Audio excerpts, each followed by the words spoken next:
지금 기초연금 받는 분들 혹은 올 65세 되시는 분들 오늘 영상 안 보시면 진짜 손해보실 수 있어요. 1월 국무회의에서 대통령이 기초연금 제도를 놓고 어려우신 분들께 더 많이 지급해야 한다는 취지로 방향을 꺼냈거든요. 이 말이 무슨 뜻인지 모르고 있으면 괜히 불안해서 잠 못 주무시거나 반대로 중요한 준비를 놓칠 수 있습니다. 안녕하세요. 편한생활TV입니다. 오늘은 제2회 국무회의에서 나온 기초연금 이야기 딱 3가지만 잡아드릴게요. 지금 2026년 기준으로 누가 얼마나 받는지, 대통령이 말한 어려운 분들께 더 많이가 정확히 어떤 방향을 뜻하는지, 그리고 앞으로 제도가 손질될 때 내가 손해보지 않으려면 오늘부터 무엇을 점검해야 하는지, 이 3가지를 가장 쉬운 말로 정리해드리겠습니다. 참고로 저는 복지정책과 연금제도를 현장에서 많이 들여다봤던 사람으로서 오늘은 공식 자료와 국무회의 발언 내용을 기준으로만 정리해 드릴게요. 먼저 오늘 영상의 빅 아이디어는 이거예요. 기초연금은 똑같이 나눠주는 돈처럼 보이지만 기준이 바뀌면 내 가정의 월 생활비가 바로 흔들릴 수 있는 제도입니다. 그래서 뉴스 한 줄을 그냥 넘기지 말고 내 상황에 대입해서 준비하는 게 제일 중요합니다. 자, 그럼 지금 확정된 2026년 기초연금 기준부터 깔끔하게 확인할게요. 기초연금은 만 65세 이상 어르신 중에서 소득인정액이 선정기준액 이하인 분들께 지급됩니다. 여기서 소득인정액이라는 건요, 내가 버는 돈만 보는 게 아니라 집이나 땅 같은 재산, 예금 같은 금융재산, 빚까지 전부를 정해진 방식으로 계산해서 한 달 소득처럼 환산한 금액입니다. 그리고 선정기준액은 매년 보건복지부가 정해서 발표합니다. 2026년 혼자 사시는 단독가구 기준이 월 247만 원, 부부가구 기준이 월 395만 2천 원입니다. 이 기준 이하이면 기초연금을 받을 수 있어요. 그리고 얼마나 받느냐가 제일 궁금하시죠? 그리고 여기서 비포 애프터도 하나 보여드릴게요. 기초연금은 제도가 시작될 때는 월 20만 원 수준이었는데 물가 반영과 정책 결정으로 계속 올라서 2026년 기준연금액이 34만 9,700원까지 왔습니다. 금액이 커진 만큼 누가 받아야 하는지 기준을 두고 논쟁도 더 커질 수밖에 없어요. 2026년 기준연금액은 물가상승률 2.1%가 반영돼서 2025년 34만 2,510원에서 2026년 34만 9,700원으로 올랐습니다. 부부가구의 기준연금액도 2026년 55만 9,520원으로 올라갔고요. 중요한 포인트는 1월분부터 바로 오르는 구조로 움직이고 있다는 점입니다. 그러니까 이미 1월부터 오르는 구조로 움직이고 있습니다. 여기까지는 마음이 조금 놓이실 거예요. 지금 당장 기초연금이 갑자기 끊긴다, 이런 이야기는 아닙니다. 그런데 문제는 여기서부터예요. 2026년 1월 20일에 열린 제2회 국무회의에서 대통령이 이 기초연금 지급 방식에 대해 질문을 던졌습니다. 월 소득이 250만 원 수준인 분이 기초연금 34만 원을 받는 게 맞느냐? 재정 부담이 해마다 몇 조 원씩 늘어나는데 이렇게 가는 게 맞느냐는 식으로요. 그리고 필요하다면 어려운 분들께 더 많이 지급하는 하우상박식으로 가야 하지 않겠느냐는 취지로 말했습니다. 여기서 하우상박이라는 말이 갑자기 어려워 보이죠? 아주 쉽게 바꿔드릴게요. 어려운 분께는 두텁게, 형편이 나은 분께는 얇게, 이렇게 차이를 두자는 말입니다. 지금은 일정 기준 이하라면 대체로 비슷한 급여를 받는 구조인데 앞으로는 정말 생활이 빠듯한 분들께 더 집중하자는 방향을 꺼내든 겁니다. 그럼 시청자분들 머릿속에 바로 이런 질문이 떠오르실 거예요. 그럼 나는 줄어드는 거야, 늘어나는 거야? 솔직히 말씀드리면 아직은 확정이 아닙니다. 국무회의에서 나온 것은 문제 제기와 방향 제안에 가깝고 실제로 바꾸려면 제도 설계, 예산, 법 개정 같은 절차가 따라와야 합니다. 그래서 지금 단계에서 가장 중요한 건 공포감을 갖는 게 아니라 어떤 방향이 논의되는지 정확히 이해하고 내 상황을 점검하는 겁니다. 자, 그럼 현실적으로 어떤 변화가 논의될 수 있을까요? 크게 보면 3가지 방향이 많이 이야기됩니다. 먼저 대상 기준을 더 촘촘하게 선보는 방법입니다. 지금은 소득 하위 70%라는 틀을 유지하고 있는데 대통령 발언처럼 중산층도 받는 구조가 맞느냐라는 문제 제기가 나오면 선정 기준액 조정 방식이나 수급 범위를 다시 논의할 수 있어요. 다만 이 부분은 사회적 논쟁이 큽니다. 받아오던 분이 빠질 수도 있으니까요. 그 다음은 같은 대상 안에서도 금액을 차등으로 주는 방법입니다. 예를 들어 정말 소득과 재산이 거의 없는 분께는 더 올려드리고 기준선 가까운 분께는 지금 수준을 유지하거나 조금 낮추는 방식이 논의될 수 있습니다. 이게 바로 하우상박의 가장 직관적인 형태죠. 마지막은 기초연금 안에서의 감액 구조를 손보는 방법입니다.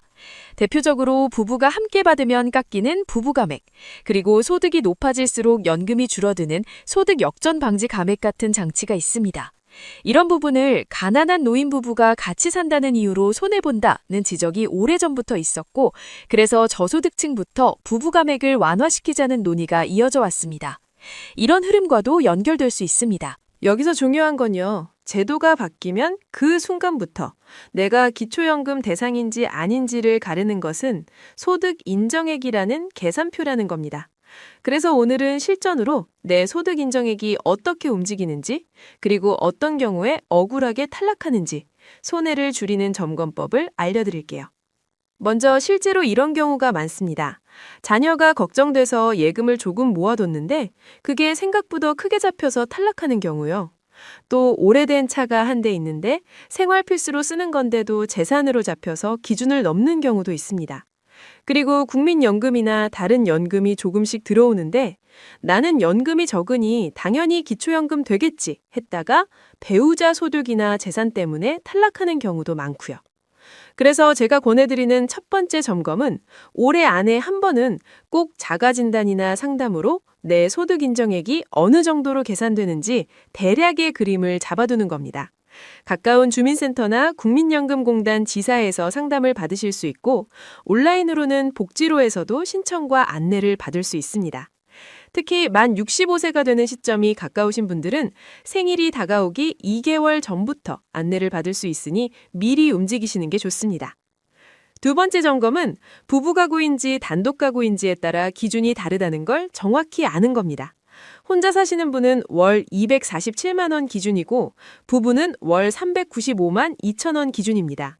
그리고 부부가 모두 기초연금을 받는 경우에는 지급액이 단독 2명 합산보다 줄어들 수 있다는 점도 꼭 알고 계셔야 합니다.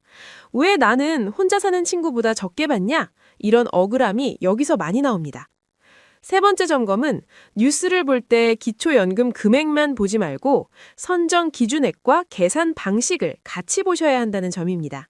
기초연금은 기준 연금액이 34만 9,700원이라고 해서 누구나 그 금액을 다 받는 게 아니고 소득 수준에 따라 감액이 적용될 수 있습니다. 그러니까 내 통장에 찍히는 금액은 사람마다 다를 수 있어요. 자, 여기서 사례로 확 와닿게 설명드릴게요. 첫 번째 사례입니다.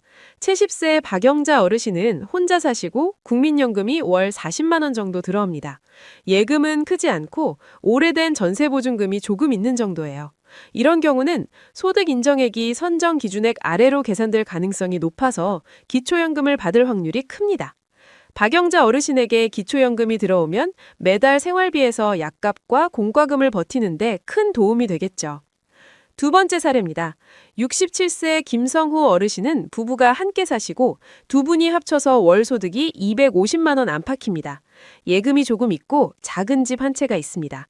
대통령이 국무회의에서 든 예시가 바로 이런 그림에 가깝습니다. 겉으로 보면 그 정도 소득이면 기초연금을 받는 게 맞나? 라는 질문이 나올 수 있어요. 그래서 앞으로 논의가 진행되면 이런 기준선 가까운 가구는 제도 변화에 민감하게 영향을 받을 가능성이 있습니다. 그럼 세 번째 사례도 볼게요. 72세 이순자 어르신 부부는 두 분 다 아픈 데가 있어서 병원비가 많이 나갑니다. 소득은 거의 없고 국민연금도 아주 적습니다. 그런데 부부라서 기초연금이 감액되는 구조 때문에 실제로는 더 힘든데도 덜 받는 느낌이 생길 수 있어요. 이런 분들께는 하후상박식 개편이 오히려 도움이 될 가능성이 있습니다. 정말 필요한 곳에 더 두텁게 가자는 취지니까요. 여기까지 들으셨다면 이제 마음이 조금 정리되실 겁니다. 아, 지금은 2026년 기준으로 지급은 정상적으로 되고 있고 국무회의 발언은 앞으로 방향을 논의해보자는 신호구나. 이렇게요. 그럼 지금부터는 실수 방지 파트로 넘어갈게요. 기초연금에서 시청자분들이 가장 많이 하는 실수 3가지가 있습니다. 첫 번째 실수는 나는 무조건 받을 거야 하고 신청을 늦추는 겁니다. 기초연금은 신청해야 시작됩니다. 대상이 될 가능성이 있다면 만 65세가 되는 달이 가까워질 때 미리 상담하고 신청 준비를 해두는 게 안전합니다. 두 번째 실수는 소득 인정액 계산에서 빠지는 줄 알고 서류를 대충 내는 겁니다. 예금, 보험, 부동산, 차 이런 게 생각보다 다 들어갑니다. 숨기자는 얘기가 아니고요. 정확히 내야 나중에 불이익이 없습니다. 혹시라도 잘못 반영됐다 싶으면 정정이나 이의 신청 절차도 있으니 처음부터 꼼꼼히 확인하는 게 중요합니다. 세 번째 실수는 기초연금이 줄었다, 정부가 뺏어갔다 이렇게만 생각하고 끝내는 겁니다. 실제로는 부부 감액, 소득 역전 방지 감액 같은 규정 때문에 줄어드는 경우가 많습니다. 그래서 줄어든 이유를 먼저 확인하고 그 다음에 대응을 하셔야 합니다. 이유를 모르면 불필요한 분노와 불안만 커지거든요. 자, 오늘 영상의 핵심을 다시 딱 정리해 드릴게요. 2026년 기초연금은 기준 연금액이 34만 9,700원으로 1월부터 인상 지급되고 선정 기준액은 단독가구 월 247만 원, 부부가구 월 395만 2천 원으로 정해져 있습니다. 그리고 1월 20일 제2회 국무회의에서 대통령이 어려우신 분들께 더 많이 지급해야 한다는 취지로 하후 상박식 개편 방향을 검토할 수 있다는 신호를 줬습니다. 다만 아직 확정된 개편안은 아니기 때문에 지금 할 일은 공포가 아니라 내 소득 인정액과 가구 형태를 점검하는 준비입니다. 마지막으로 오늘의 미션 드릴게요. 댓글에 이렇게 한 줄만 남겨보세요. 우리 집은 단독 가구인지 부부 가구인지 그리고 기초연금 신청을 해봤는지 이 한 줄만 적어도 내 상황을 정리하는 데 큰 도움이 됩니다. 그리고 다음 영상에서는 소득 인정액 계산에서 가장 많이 걸리는 재산 항목, 특히 예금과 부동산이 어떻게 반영되는지, 그리고 억울하게 탈락했을 때 어떤 순서로 이의 신청을 해야 하는지 실전으로 더 자세히 풀어드릴게요. 오늘 영상이 도움되셨다면 구독과 좋아요, 알림 설정까지 부탁드릴게요. 감사합니다.